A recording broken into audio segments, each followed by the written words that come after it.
Métro, boulot, gynéco. Le micro des gynécos, les podcasts de la GOF. Nous accueillons aujourd'hui les docteurs Marilyn Lévy et Bertrand Stoss, exerçant à l'hôpital Necker et à l'hôpital Trousseau, et associés dans l'unité de cardiologie pédiatrique et fétale. En plus de leur métier, ils se sont investis dans l'enseignement via leur site internet IBI pour essayer d'améliorer la formation en échocardiologie. Alors tout d'abord, pourquoi l'écho-cœur est-elle importante en échographie de dépistage ? Alors, l'échographie cardiaque, elle est très importante en échographie de dépistage parce que les malformations cardiaques sont très fréquentes, de l'ordre environ de 1%. 50% seulement des cardiopathies sont dépistées en anténatale. Et ces cardiopathies, elles peuvent être potentiellement graves, et ce, dès la naissance, ce qui nous incite à faire ce diagnostic tôt pour pouvoir anticiper la naissance et faire naître les enfants dans un environnement cardiologique pour optimiser la prise en charge et avoir un réel bénéfice sur la qualité de vie de ces enfants. Elles sont potentiellement graves à la naissance, mais aussi au-delà et dans un avenir plus lointain, puisque parfois certaines malformations sont incurables. On peut pas proposer de traitement réparateur ou curatif de ces malformations. Donc c'est évidemment très important de le savoir à l'avance. Et puis la dernière chose, c'est que les malformations cardiaques sont aussi très souvent associées à des anomalies syndromiques, chromosomiques, génétiques. Et d'autant plus aujourd'hui où on va de plus en plus loin dans l'analyse génétique avec les ACPA, on se rend compte que beaucoup de malformations sont associées à des anomalies génétiques, d'où cet intérêt double de faire le dépistage des malformations cardiaques pour aller aussi à la pêche aux anomalies génétiques. Alors faut-il faire un dépistage précoce au niveau cardiaque à l'échographie du premier trimestre ? Donc ça, c'est effectivement une question importante parce que au premier trimestre, il y a des choses qu'on peut voir. Il est vrai que les couples qui ont déjà eu un antécédent de cardiopathie grave ou qui ont eu une interruption médicale de grossesse pour cardiopathie, on a tendance à leur proposer une échographie précoce. Le seul intérêt de l'échographie précoce, c'est de vérifier si on a bien 2 ventricules, 2 oreillettes, c'est-à-dire qu'on est bien sur une architecture cardiaque qui ne s'apparente pas à un cœur univentriculaire. Même si les échos ont fait de gros progrès et qu'on voit beaucoup de structures dès le premier trimestre, il faut être extrêmement vigilant parce que l'hémodynamique varie beaucoup in utero et certaines anomalies que l'on pense être graves ou que l'on ne voit pas au premier trimestre peuvent être totalement différentes au second trimestre. Donc, il faut être très vigilant. On est très prudent, nous, sur le diagnostic trop précoce parce qu'on sait qu'il y a des modifications hémodynamiques qui peuvent fausser le diagnostic. Je pense que l'échographie de dépistage au premier trimestre, effectivement, elle a beaucoup de limites. Je crois que la très bonne indication, c'est l'indication d'antécédent. Lorsqu'il y a eu une précédente grossesse avec une cardiopathie très complexe qui s'est soldée soit par une prise en charge d'un enfant qui peut aller bien, ou par une IMG, ou par un décès néonatal. Mais lorsqu'il y a eu un diagnostic de cardiopathie complexe, c'est vrai que le couple et la femme a besoin d'être rassurés. Et ça, on peut rassurer. On peut ne pas tout dire parce qu'on aura des limites techniques qui nous forceront à rester relativement évasifs, là encore. En revanche, on peut rassurer sur le fait qu'il y a 2 ventricules, sur le fait qu'il y a 2 vaisseaux, lorsque la précédente grossesse montrait qu'il y avait qu'un ventricule. Donc ça, déjà, ça va être une information extrêmement rassurante pour le couple. Et on aura le temps d'y revenir plus tard pour aller un peu plus loin dans l'analyse du cœur fœtal. Et est-ce que donc vous avez des trucs et astuces à nous donner pour la réalisation de cette échographie, parfois difficile ? Oui, c'est ce qu'on a essayé de développer, c'est-à-dire que cette méthode d'enseignement qu'on a développée, qu'on a essayé de simplifier l'examen cardiaque fœtal, d'avoir une méthode didactique et simple qu'on appelle la Lévi-Stoss ou méthode 5-4-3-2-1, justement pour analyser le cœur point par point, qui sert à vous guider dans votre pratique quotidienne, c'est-à-dire ne pas rallonger votre examen, au contraire, le simplifier, mais tout en faisant une analyse globale du cœur et de ne rien louper. Donc, cette méthode du 5-4-3-2-1, on va essayer de vous l'expliquer très brièvement. Alors, c'est effectivement une méthode séquentielle. Le 5, ça correspond à une vision globale du cœur. C'est-à-dire, on reste un petit peu en périphérie du cœur. On commence par l'analyse du situs et puis ensuite, avant de rentrer dans l'analyse morphologique, on décline un certain nombre d'autres points comme la fréquence cardiaque, la taille du cœur. Bon, je vais pas faire la méthode dans son intégralité. Le 4 correspond à l'analyse de la coupe des 4 cavités en 4 points. Le 3 correspond à l'analyse de la coupe des 3 vaisseaux en 3 points. Le 2 correspond à l'analyse des 2 points, 1 point pour chaque voie d'éjection. La voie d'éjection gauche, 1 point. La voie d'éjection droite, 1 point. Et enfin, le 1 correspond à l'utilisation une fois au cours de l'examen du Doppler couleur, qu'on utilisera une seule fois sur la coupe des 3 vaisseaux. C'est un moyen mémotechnique simple qui permet de ne rien oublier, qui aurait un vrai guide au cours de l'examen du cœur fœtal. Au niveau des réglages de l'appareil et du positionnement de l'opérateur, est-ce qu'il y a aussi des pièges classiques à éviter ? Alors, les réglages de l'appareil, en général, il y a des réglages préétablis. Tous les constructeurs ont des réglages cœur qui sont habituellement bien adaptés. On va bien sûr faire le réglage en fonction de l'écho du terme. On sait qu'on va choisir une sonde plus ou moins profonde en fonction du terme.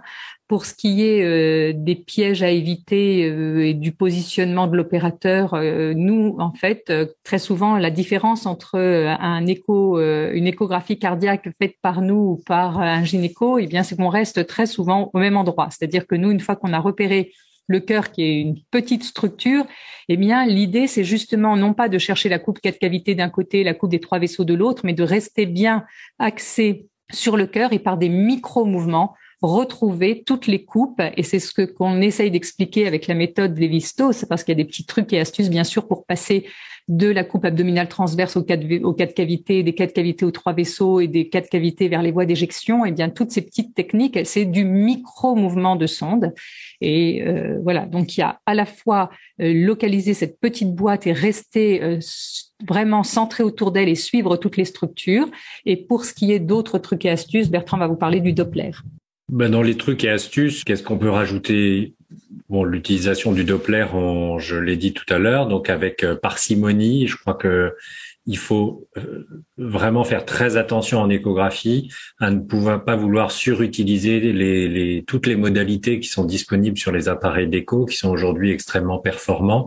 Il faut rester extrêmement simple et savoir bien faire une imagerie bidimensionnelle en noir et blanc.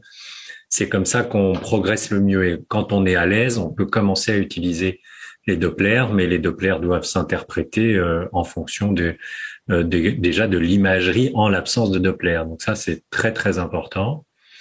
Je rajouterais, pour tout ce qui est réglage, trucs et astuces, chaque constructeur développe des réglages spécifiquement cœur, où les cadences images sont en général plus importantes et permettent une analyse plus simple, en particulier quand on revient sur un balayage, par exemple, au niveau du cœur. Marilyn disait tout à l'heure qu'on restait sur des petites boîtes sans trop bouger et on bouge à l'intérieur d'un micro-volume.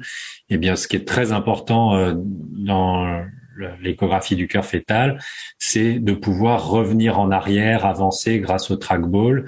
Donc, quand on navigue dans un micro-volume, on peut tout à fait faire l'ensemble de son examen en revenant un petit peu en arrière, en repassant sur les coupes précédentes. Il faut vraiment voir l'examen du cœur fœtal comme un examen en dynamique et pas une addition de coupes qu'on verrait séparément les unes des autres. C'est vraiment un examen dynamique où on va passer d'une coupe à l'autre et les informations qu'on peut recueillir entre les coupes sont aussi importantes. Et c'est pour ça il faut pas trop bouger, parce que on a besoin de toute l'information qu'il y a entre. Donc il faut effectuer des mouvements de balayage, geler l'image, revenir en arrière, avancer et on obtient et recueillir toute l'information qu'il y a entre les coupes à l'intérieur des volumes. Je dirais peut-être sur la position de l'opérateur, simplement une chose, il faut avoir la bonne ergonomie, faut pas se faire mal. Et il y a une chose sur la position que j'aime bien dire, c'est que simplement quand on termine un examen, avant de parler à la patiente ou au couple, on reste pas dans sa position d'opérateur, qui est une position dominante au-dessus de la femme enceinte. Il est important de marquer un temps de pause, on arrête l'examen, on pose la sonde, on s'assoit au bureau et on parle. Avez-vous des conseils de support à nous donner pour nous entraîner ? Alors les conseils de support, bien entendu, qu'on va vous conseiller IBI, parce que IBI, on l'a décliné justement pour aider les jeunes à trouver les coupes et à les guider, outre la technique qu'on vient d'aborder du 5-4-3-2-1. Il y a aussi toutes les techniques pratiques pour passer d'une coupe à l'autre, pour aller pour avoir les petits mouvements qui vous permettent de trouver la bonne coupe et de comprendre comment passer d'une coupe apicale à une coupe latérale parce qu'il y a certaines structures qu'on va mieux analyser sur un cœur horizontal, d'autres structures qu'on va mieux analyser sur un cœur verticalisé. Donc, tous ces petits trucs qui vont vous permettre justement de voir. Et on a fait des petits modules très courts de techniques que vous pouvez trouver sur le site ibi.fr pour justement vous entraîner. Les autres supports qu'on conseille, alors bien sûr, il y a les livres de cardiologie fœtale, mais aujourd'hui, je pense que les gens ont plus besoin de voir de l'imagerie que de l'image fixe de photos. Il y a aussi des simulateurs. Aujourd'hui, il y a beaucoup d'universités qui proposent des simulateurs pour essayer de s'entraîner. Malheureusement, la majorité des simulateurs aujourd'hui ne respectent pas parfaitement l'anatomie cardiaque, mais c'est en progrès et je pense que ça va être aussi une technique qui va se développer dans le futur. Comment annoncer à une patiente qu'on a besoin d'un contrôle en échographie de référence ? Quels sont les bons mots à adopter ? Alors, nous, on va vous donner un point de vue, le point de vue des cardiopédiatres, c'est-à-dire ceux qui reçoivent les patientes qui ont eu un dépistage ou lorsqu'il y a eu une suspicion d'anomalie cardiaque par leur échographiste de dépistage. Alors, la première chose qu'on veut dire, c'est attention, ne faites pas de diagnostic. Précisément, l'échographie, ça s'appelle une échographie de dépistage et donc elle n'impose pas, elle ne nécessite pas de faire et de proposer un diagnostic.